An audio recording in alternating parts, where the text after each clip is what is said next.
अब गाइज हम बात करते हैं स्ट्रैटेजीज की। अब रिपीट सेंटेंस को बोलना कैसे होता है, आपको क्या चीज पे ग्रिप रखनी है ताकि आपका रिपीट सेंटेंस अच्छा हो। Guys first of all I know कि हमारा हमेशा से क्राइटेरिया यही रहता है कि हमें जो भी रिपीट सेंटेंस सुना है हम फटाफट से कैच करें वर्ड्स को और फटाफट से बोल दें। नॉर्मली बच्चे यही करते हैं। बट गाइज आपको एक चीज का ध्यान रखना है कि रिपीट सेंटेंस एक लाइन आएगी और अपनी लिसनिंग पावर को बढ़ाओ। इसमें देखो कि वो मेरे को क्या बोल के जा रहा है। अगर आप उस चीज को इंस्ट्रक्शन की तरह लोगे, भाई मेरे को एक इंस्ट्रक्शन आनी है और मेरे को वही इंस्ट्रक्शन को बोलना है, और वही आप अगर कैच करने की चीजों की बात कर रहे हो कि मेरे को सिर्फ वर्ड समझ आ जाए अच्छे से और मेरे को यही बोलना है, so maybe this will not work every time. So you must keep in this mind कि जब भी आप रिपीट सेंटेंस की प्रैक्टिस कर रहे हो, आप ऐसे प्रैक्टिस करो कि आपको कोई कोई चीज समझा के जा रहा है, आपको कोई इंस्ट्रक्शन दी जा रही है। जब आप उसकी बात को सुनोगे, definitely you'll have that skill in your mind कि मेरे को इस चीज को क्या बोला है उसने। और बट अगर हम सिर्फ एक कैच करने की तरफ जाएंगे, बस मेरे को सुनना है फटाफट से वो क्या है, क्या वर्ड बोल के गया, तो कहीं ना कहीं हमारा वो डिजायर्ड बैंक स्कोर की वेटेज नहीं आएगी। So this is my recommendation, आप हमेशा जब भी कोई रिपीट सेंटेंस को सुनते हो, ट्राई टू लिसन दैट कि वो क्या बोल के जा रहा है, उसका फॉर्मेशन क्या है, वो क्या समझाने की कोशिश कर रहा है, and definitely you will boost up your score with that. But अगर हम शॉर्टकट के बारे चलेंगे कि फटाफट सिर्फ मेरे को एक कीवर्ड सुन जाए, तो कहीं ना कहीं हम हाफ स्कोरिंग में रह जाते हैं, शायद उससे below. So you must keep this in your mind. I know that sometimes even students said, ma'am हम नहीं कर सकते इतना प्रैक्टिस, हमें नहीं पता चलता, हमारा लेवल इतना नहीं है इंग्लिश में। बट अगर हम कीवर्ड्स पे भी वर्क करें तो इसका कोई और एक्सेप्शन है जिसमें हम कीवर्ड से ही अपने सेंटेंस को पिकअप कर जाएं। Yes guys, we have even solution for that. Suppose let's start with the example. अगर हमें फॉर एग्जाम्पल कोई भी हमें कीवर्ड सुने लाइक स्टूडेंट्स, असाइनमेंट और test, okay you have this keyword, तो नॉर्मली बच्चा क्या करता है, student, assignment, test, I am very happy today, my name is Manpreet, so वो कुछ भी बोल के आगे चले जाते हैं। You don't need to do this kind of a thing. इससे आपका एक फ्लुएंसी तो बन जाएगा, but guys you are not picking up the correct sentence. What is my recommendation to you, try to do practice of this. अगर आपको ये 3 keyword सुने हैं, for example student, assignment, test, आपको इस चीज की प्रैक्टिस करनी पड़ेगी घर पे। आप इन 3 वर्ड से एक लाइन को बनाने की कोशिश करो।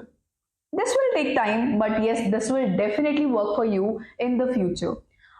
आई स्टूडेंट, असाइनमेंट, टेस्ट, सो क्या लाइन हमारी बन सकती है? Okay we can go with student have to submit the assignment test before the deadline. तो आपको वो चीज कवर अप पता चल जाएगा कि मेरे को कुछ भी नहीं बोलना, ये 3 वर्ड बोल के मैं कुछ भी बोल दूं, I'm happy today, my name is Rashmi, not like that.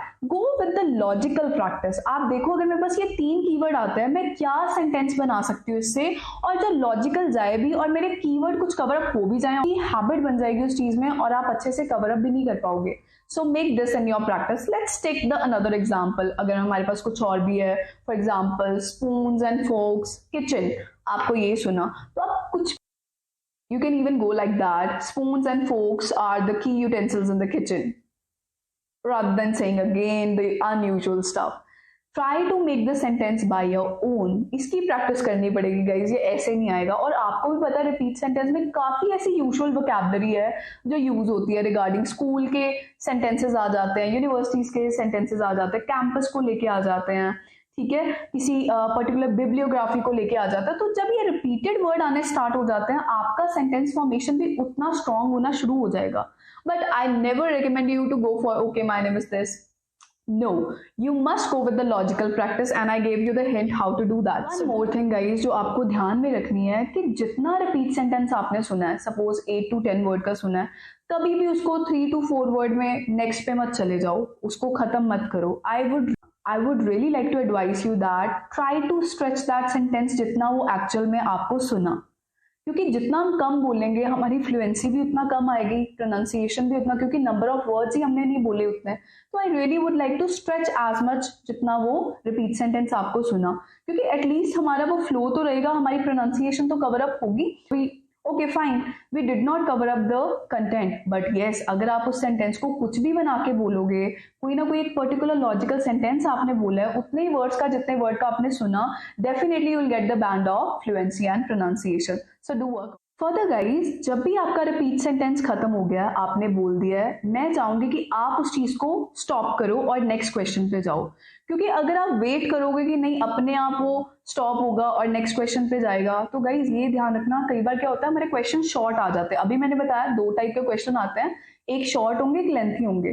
तो जब क्वेश्चन शॉर्ट है, यस आपने परफॉर्म भी सारा कर दिया और आप अभी भी वेट कर रहे हो कि वो ऑटोमेटिकली स्टॉप होगा और नेक्स्ट क्वेश्चन पे चला जाएगा, इसमें आपको एक डिसएडवांटेज रहने वाली है गाइज, आपका कहीं ना कहीं वो फ्लुएंसी में कहीं ना कहीं गड़बड़ आ जाएगी।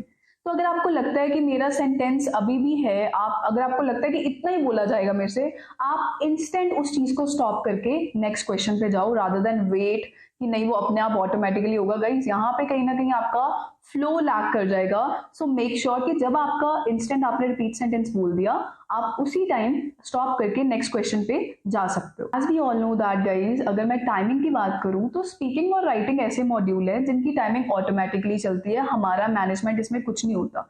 Yes this is our choice कि हम रिपीट सेंटेंस में जब हमारा हो गया हम फटाफट से आगे जा सकते हैं, डिस्क्राइब इमेज में हो गया तो हम आगे जा सकते हैं, ठीक है। बट अगर मैं बात करूं अनलाइक रीडिंग एंड लिसनिंग, यहाँ पे हमें टाइम को खुद मैनेज करना पड़ता है। It is in our hands कि हमें कौन से क्वेश्चन पे कितना टाइम लेना है। अगर हमारा टाइम ज्यादा जा रहा है तो हमारे क्वेश्चन स्किप हो सकता है। But if I talk about the speaking and writing, ये थोड़े लीनियंट मॉड्यूल है क्योंकि इनकी टाइमिंग्स ऑटोमेटिकली चलती है। But yes we have that power कि जब हमारा कोई भी रीड अलाउड हो गया या रिपीट सेंटेंस हो गया, हम इंस्टेंट उस चीज को क्लिक करके नेक्स्ट में जा सकते हैं। बट वन मोर थिंग, ऐसा नहीं होगा कि आपका अगर आपने इसको फटाफट से कर दिया स्टॉप और आप नेक्स्ट क्वेश्चन पे मूव कर रहे हो तो उसकी टाइमिंग कहीं आगे आपको मिल जाएगी, ऐसा कहीं नहीं होता। कोई भी टाइमिंग इसमें शेयरिंग नहीं है। बट येस ये थोड़े ऑटोमेटिकली टाइमिंग है जिसमें आपका मैनेजमेंट कुछ ज्यादा इतना वर्क करने वाला नहीं होता जितना हमें रीडिंग और लिसनिंग में करना पड़ता है। So this is all about the strategies and the instruction that you must keep in your mind while performing your repeat sentence in the PT test.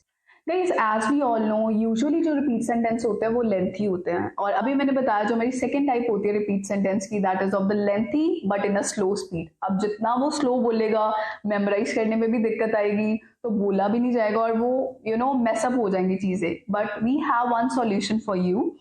अगर आपको लगता है कि हमारा कोई सेंटेंस बहुत बड़ा है, फॉर एग्जाम्पल 14 to 15 वर्ड का है, गाइस नॉर्मली जब भी हमारे पास लेंथी सेंटेंस आता है वो कहीं ना कहीं 2 पार्ट्स में डिवाइड होता है। For example, before the deadline student have to submit the assignment test of their course. So it has a very big sentence. कई बच्चों की इतनी कॉग्निटिव पावर नहीं होती कि वो इन चीज़ों को मेमोराइज कर पाए। But I would really like to recommend, try to pick up at least one phrase out of this whole sentence. आप अगर आपके पास 2 फ्रेजेस आ गए एक सेंटेंस में, मैं चाहती हूँ कि आप एक फ्रेज को अच्छे से बोल के जाओ और try to again make the sentence out of it. आप फिर ट्राई करो उस चीज को सेंटेंस बनाने की। बट अगर आप कह रहे हो कि मैम वो सुनते सुनते वो भूल रहा है, so I would really like to recommend कि चलो सारे बैंक स्कोर लेने से बेटर है कि हम हाफ को तो सिक्योर करें। और हाफ आप कैसे सिक्योर कर सकते हो, जब आप वन ऑफ द फ्रेज को अच्छे से बोलोगे। अगर आप ये बोल देते student have to submit the assignment test, on the course रह गया, बिफोर द डेडलाइन रह गया, या आप ये बोल देते before the deadline student have to submit, so आपका at least half of the phrase pick up हुआ है। वो सारा ड्रॉप करने से अच्छा है, वो सारे बैंक स्कोर खोने से अच्छा है कि आप हाफ ऑफ द फ्रेज को बोलो और अपने हाफ ऑफ द स्कोरिंग को ग्रैब करो in the repeat sentence. So this you must keep in your mind while performing your repeat sentence. So guys, as I always remind you time and again that do practice, because practice makes everyone perfect. So these are some of the strategies and tips that I share with you, but practice आपको करनी है। अगर आप किसी चीज को बस perform करते जाओगे और अपने फ्लॉज पे वर्क नहीं करोगे कि अगर मेरा ये पार्ट लैक जा रहा है, what is the reason behind that, you cannot work on that dear. So you must do the practice whatever I told you, or even the other strategies that your trainers guide you. So do focus on that, and definitely there's nothing like impossible there. Everything we can crack, but with the genuine and logical practice. So guys, this is all for today. I hope you're going to subscribe, like and comment on our channel, and going to spread our knowledge as much as possible. So here is Sheenam. Take care.